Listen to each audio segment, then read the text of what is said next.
One of our goals on the homestead is to use everything that we harvest to its fullest potential. And today I'm going to take this venison fat and turn it into a usable oil that we can use here on the homestead.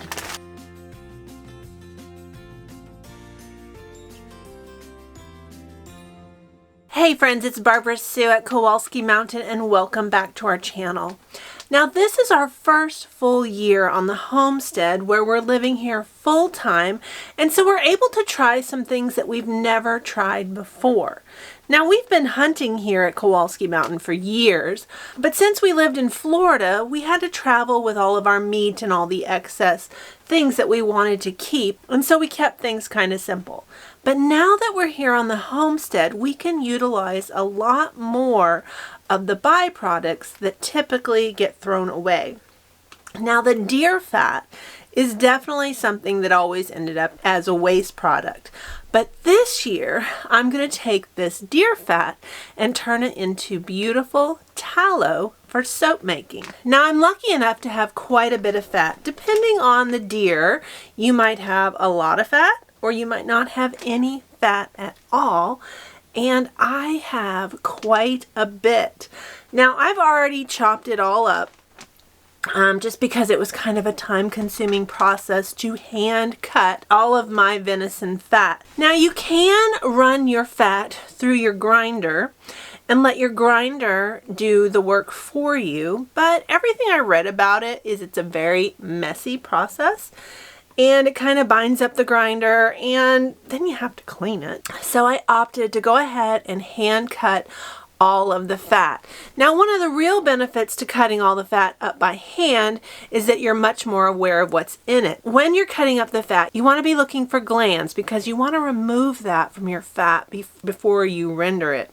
And I did find a few in my fat. So I was able to easily remove that before it got mixed in to my fat. Now today I'm going to be doing a wet rendered tallow, and what that means is I'm going to be putting water in with my fat, and the water's going to help remove the impurities of the tallow. Since I'm planning to use this for soap making, I want it to be as clean as I possibly can. First thing I need to do is weigh my fat. So I have my scale here and I'm going to weigh each bag to get an idea of how much total fat I have.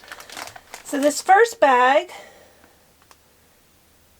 is almost 3 pounds, 2 pounds, 15.6 ounces.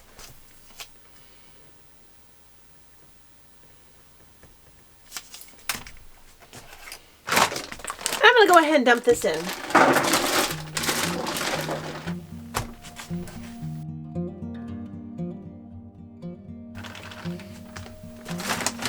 Well, this turned out to be a good call. I have been debating whether I needed to use the roasting oven or I could get away with a crock pot. And I really wanted to use the crock pot just because it was going to be a lot easier. I also had a crock pot that I was going to use as a sacrificial one in case it didn't clean up well. But I just didn't feel like the amount of fat I had would fit into my crock pot, and I was completely right about that. I ended up with over 10 pounds of deer fat. Now, what I've done already in advance was I trimmed up the meat. I made sure there were no glands or anything that looked undesirable in my fat. And I also chopped it up. Now I tried to chop it up as consistently as I could. It's just diced, but I tried to keep it consistent so that it's going to render more evenly. Now the other reason I needed to know how much fat I had is because I'm going to be using salt in the rendering process to help remove the impurities. Now I'm going to go ahead and dissolve my salt into some water, and I need 1 tablespoon of salt for every pound of fat. So we need 10 tablespoons.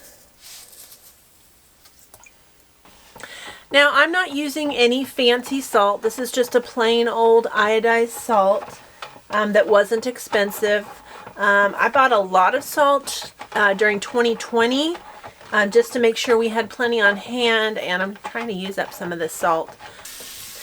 Now I'm going to go ahead and add some water to my roasting oven.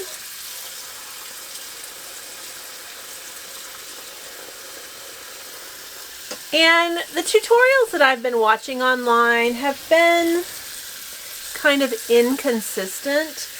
I am not going to add, some of the tutorials say to completely submerge the fat in water.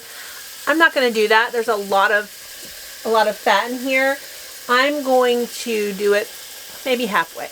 Tallow is a very thick fat. It is solid at room temperature. I try to be really careful with oils in my sink all the time, but with tallow I need to be extra careful. This is an RV and I do not need issues with my sinks, but even in a regular home you would want to be really cautious with your tallow utensils because of your plumbing. Now, I am not going to be cleaning this regularly. I'm going to keep it in a bowl.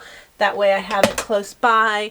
And when I actually clean this, I will do it outside. It will not go through my sink. Now, I have my roasting oven at about 175. One of the benefits of doing wet rendered tallow is it's going to protect the fat from burning because of the water. Now, I was having a really hard time finding resources to tell me what temperature to set, but what I did was I set it at a temperature that a crock pot would typically use, which is between 170 and 280. So I feel pretty good about 175, and we're going to start there. Now, I expect this process is going to take most of the day, so I'm going to just put this cover on it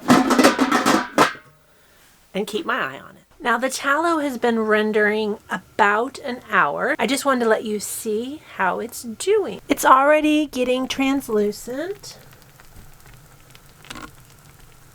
And that's exactly what we want to see. We've got some rendered tallow right there on the top.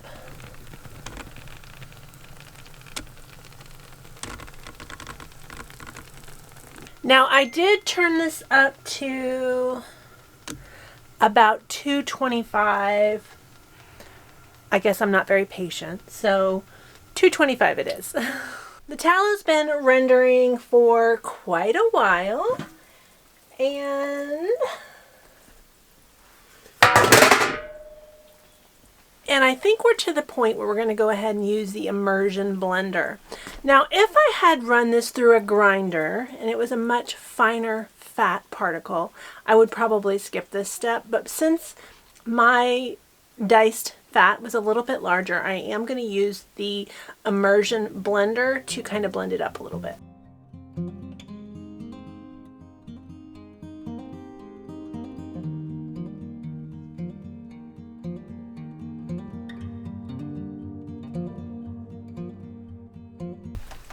All right, I'm going to put the cover back on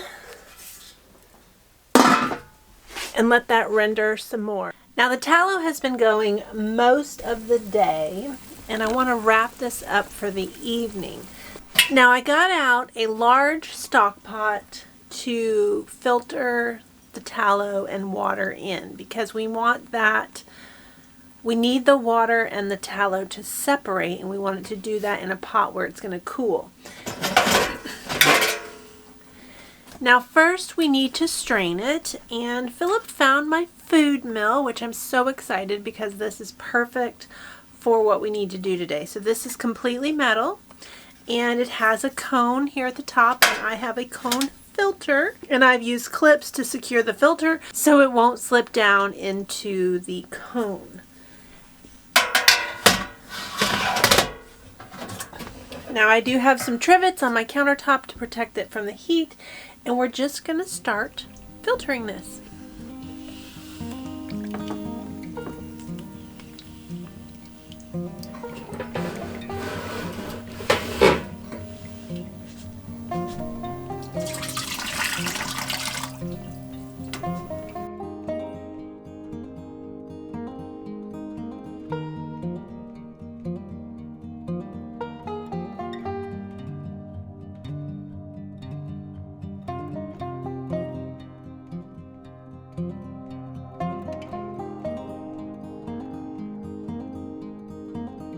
My filter clogged up there pretty quickly and kind of slowed down the progress of my filtering. So I did switch that up a little bit midway. I went ahead and switched to just a regular metal strainer and strained the solids out. I still ran everything through this filter.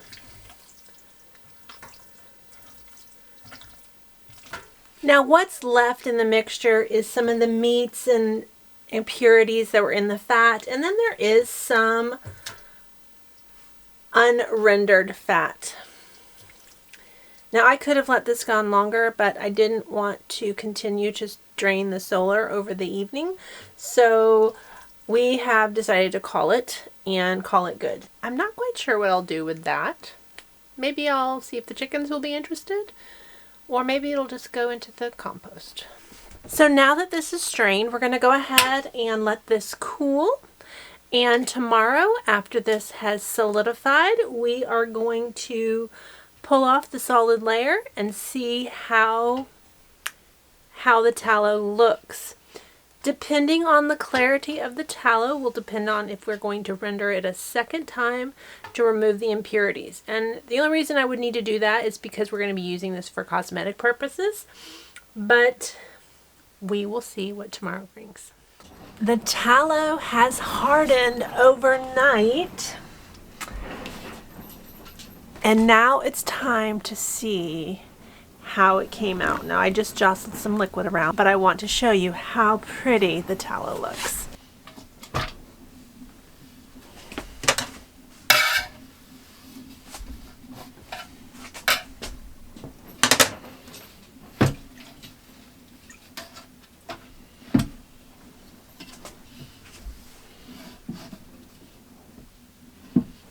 I'm going to go outside and I'm going to dump the water, and I'll be right back.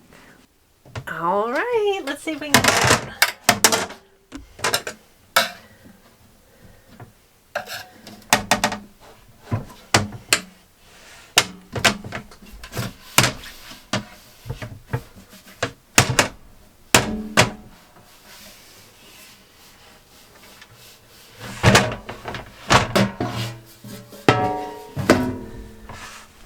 Oh my. The tallow is beautiful. Now this is salt, and there is some impurities there.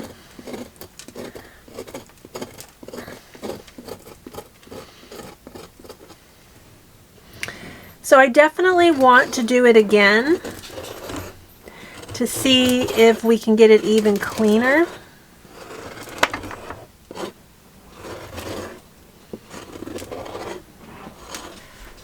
I am just so excited about how beautiful this looks. Now remember, I started with 10 pounds of deer fat, and I have this beautiful disc of tallow. So the next thing to do is I am going to render it one more time. So with that, I'm going to go ahead and put some water in the roasting oven.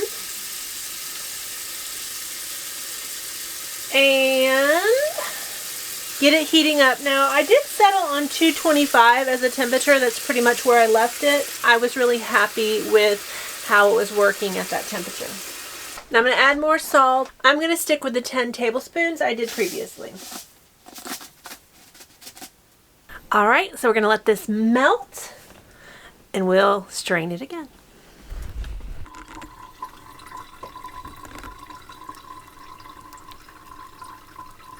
Well, friends, I have to tell you, I made a mistake that it's not the end of the world, but it is going to cost me some cleaning, and I'm not happy about it. So this is my roasting oven, and I used it last night, so I cleaned it, and when I clean very large items, I have to rinse them in the shower because I have an RV sink, and it's not big enough for a lot of the things I use. And so we got the tallow all rendering and it's melting, and I realized my mistake.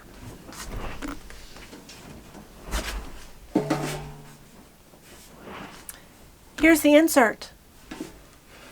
This is the oven without the insert.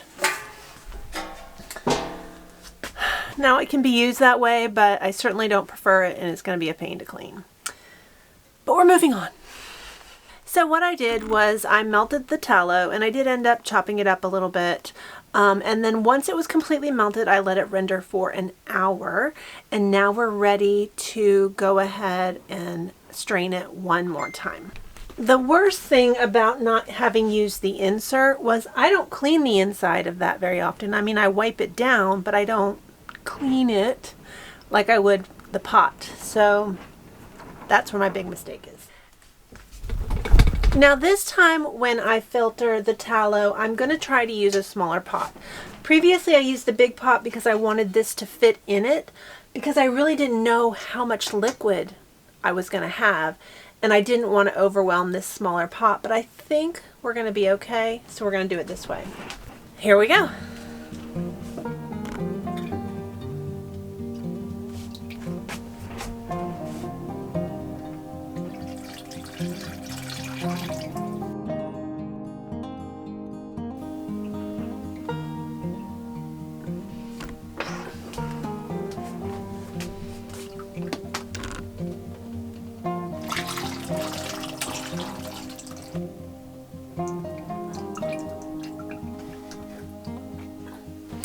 So the next step will be to let this solidify again, and we are almost ready to bottle it up. Now there's a couple different ways that we can preserve this tallow. I really would love to put it in my soap molds and have blocks of tallow, except that I don't want to have to keep it in the freezer, and we do risk that if we have any moisture in our wet rendered tallow that it could spoil. Instead, I am going to do it in canning jars. I'm not thrilled with that idea because it's going to be harder to get the tallow out of the jars, but we can do it in such a way that we can do our best to ensure there's no moisture in it and that it'll be shelf stable. And my goal is that it's shelf stable. Here on the homestead, freezer space is limited and I don't want to fill it up with fat.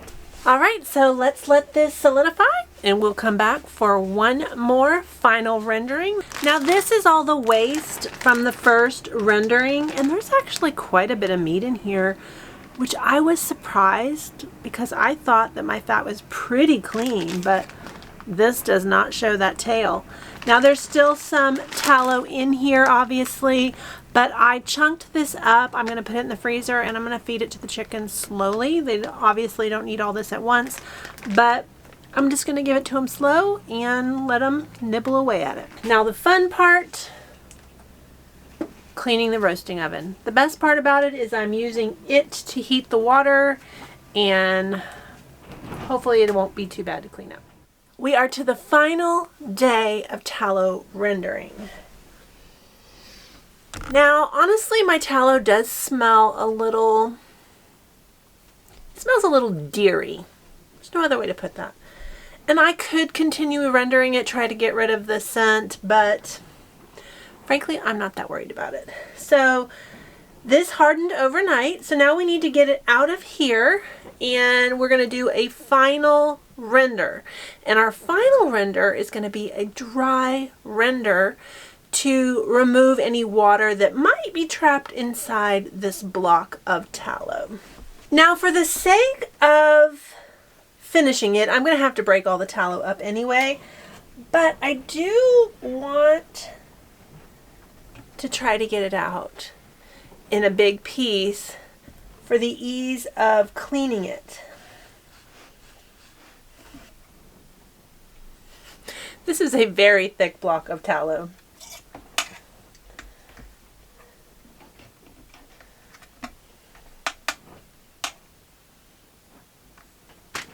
The tallow is so white. I'm so happy with that. It really looks beautiful.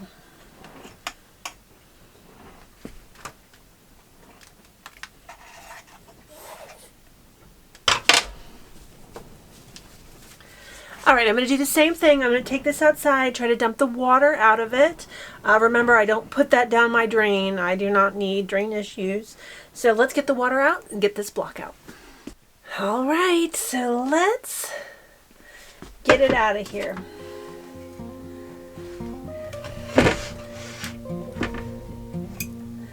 I just feel like I'm going to break it up.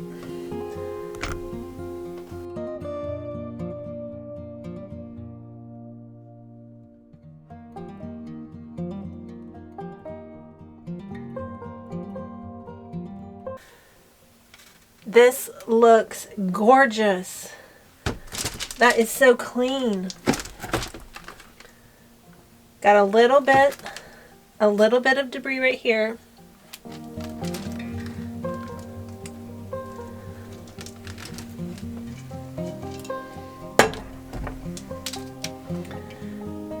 This came out beautiful.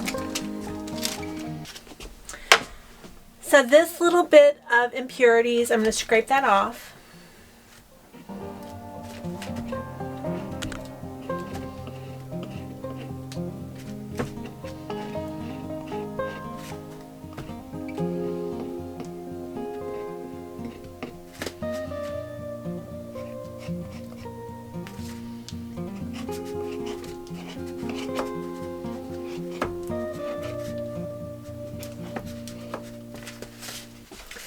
And that was why we used the salt to help draw the impurities away from the tallow.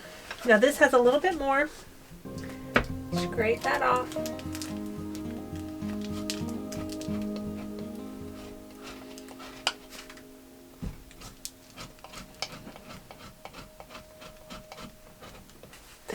Now I can feel this on my hands. It feels lovely. Look at this tallow. All right, so let's do a quick inspection in here. I think I do want to clean this out. Now I'm going to use that same pot, so I want to go ahead and clean that up before we continue. So just so this will melt a little faster, I am going to chop it up a little bit.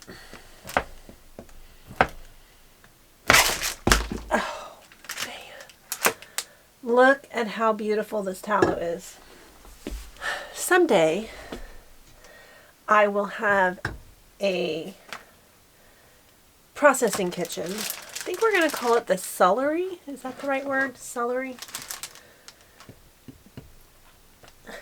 But I don't have one yet.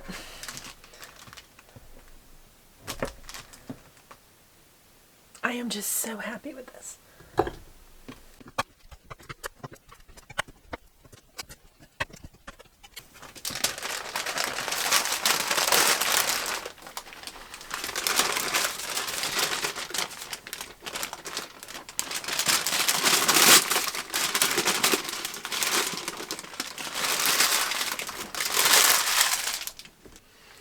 Now, to finish this off, I'm going to do the dry rendering, and we're going to do that with a double boiler. Now, I don't have a double boiler, and I wouldn't have one big enough to do this anyway. I used some redneck ingenuity to make this happen. So I have my cast iron skillet.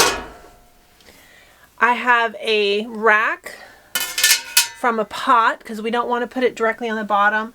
I wish it was a little bit higher, but that's as good as I could get. And then I'm going to add my pot into that. So we're going to put some water in this.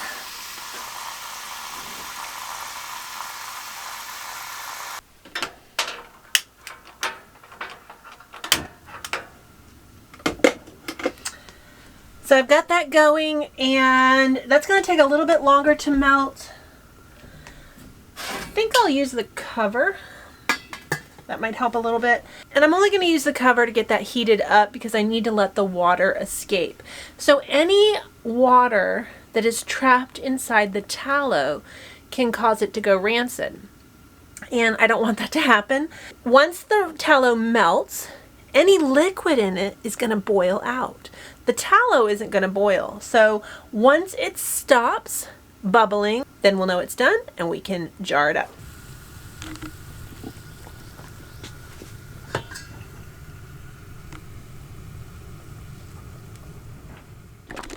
So this is kind of a balance to keep it boiling enough to actually work and not make a mess.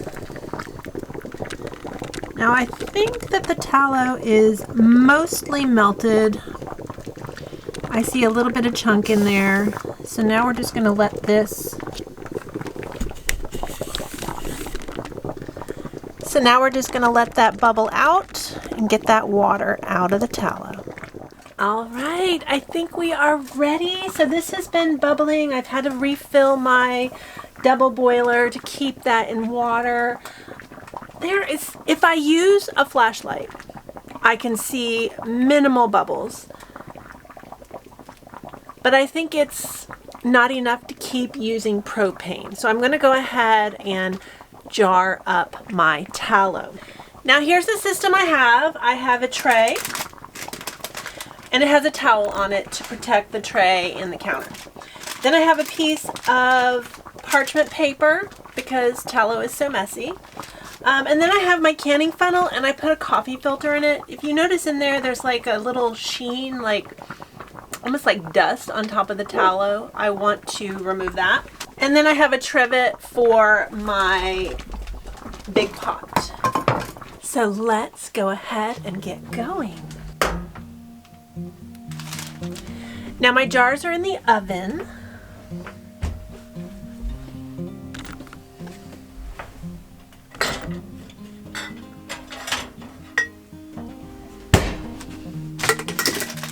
And I didn't really know how many jars to do. I did 6.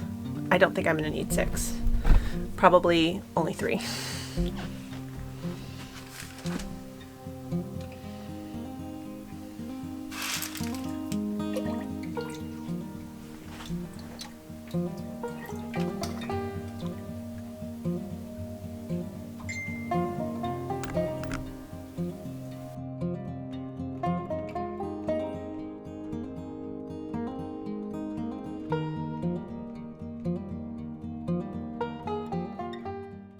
Now I did switch out the coffee filter. That was going way too slow. I have some nicer filters and I didn't want to use this because it's so big, but it's working.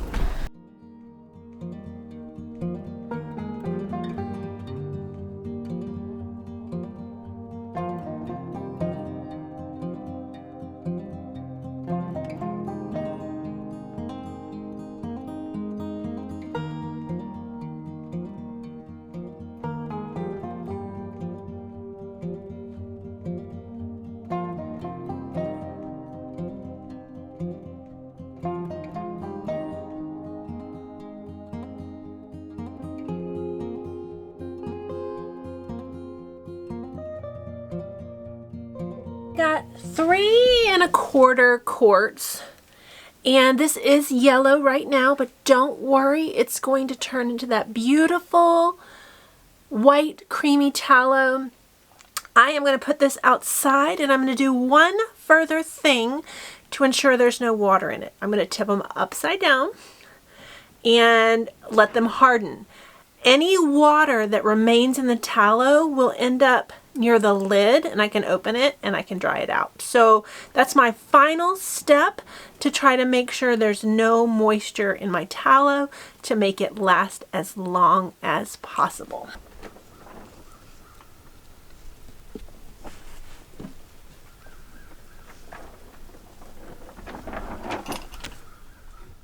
The tallow is finished. Now I finished rendering this several days ago. And I did actually already open all the jars. So when I opened them, which honestly, I'm not sure if I should have done, maybe I should have left them sealed, but I wanted to ensure that my tallow was dry.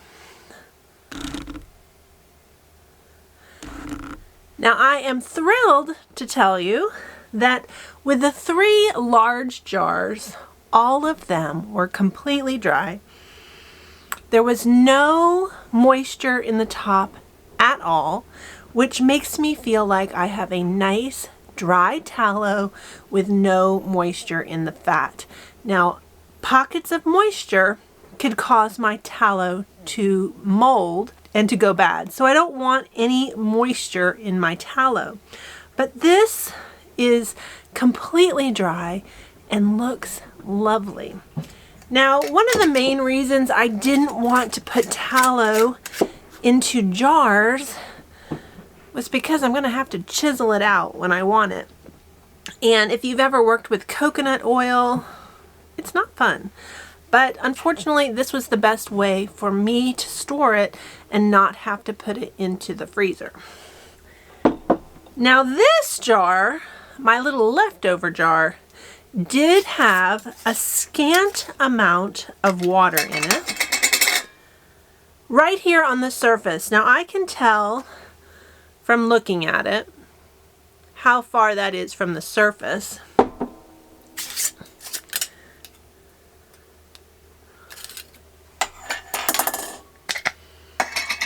And we can compare that to the other jars. So I made the mistake. I'm in a Tallow group, and I made the mistake of asking them, should I let this air dry? Well, I got lots of responses that were not super nice, but a lot of them said I should re-render it. Had I found moisture in these 3 jars, I would have re-rendered. But this was the last of the pot. So if there was any moisture, it would be in this jar. And this jar could go into the refrigerator and I could ensure that it stays fresh. I might put it in the freezer. I don't have room in my RV fridge for something like this, but I could put this one jar in the freezer. I really feel like it was the very end of the load, and I feel very confident that my tallow is preserved properly. Now this tallow has a slight odor to it. I've never smelled tallow before, so I don't know what it should smell like, although everything I read is it should be odorless. And this has a slight odor to it. Now, I don't find it offensive, and we'll see how it is used in production of what I think of it. I could continue to render this. Some people who render tallow do clarifying wet renders 6-7 times, but I just don't have the time or energy to clarify it that much. And frankly, the odor is not offensive enough for that kind of effort. If it was that bad, I wouldn't keep it. Now, what am I going to do with my tallow? You can use tallow in cooking, and I might try it. I don't love deer fat, so I'm not super fond of that idea. Maybe if it was beef, but maybe I'll try it, possibly. But the reason that I rendered the tallow is because I can use this in soap making. And I can also make my own whipped tallow balms and moisturizers. Now I will tell you, I switched to tallow moisturizer over a year ago, and I love it, but it's expensive. And I am going to be able to make my very own tallow moisturizer right here from the things that we harvested on the farm for very little. Now I will add some oils to it and some essential oils, but the base ingredient is free, and we used to throw it away. So I'm feeling pretty excited to be able to make something that I like so much out of something I got for free. Well, friends, I hope you've enjoyed rendering tallow with me. I know I learned a lot rendering it for the very first time, and I certainly appreciate you watching, especially to the very end. If you haven't hit that subscribe button yet, hit that button. We'd love you to be a part of the Kowalski Mountain family. Thanks so much for watching. We'll see you next time.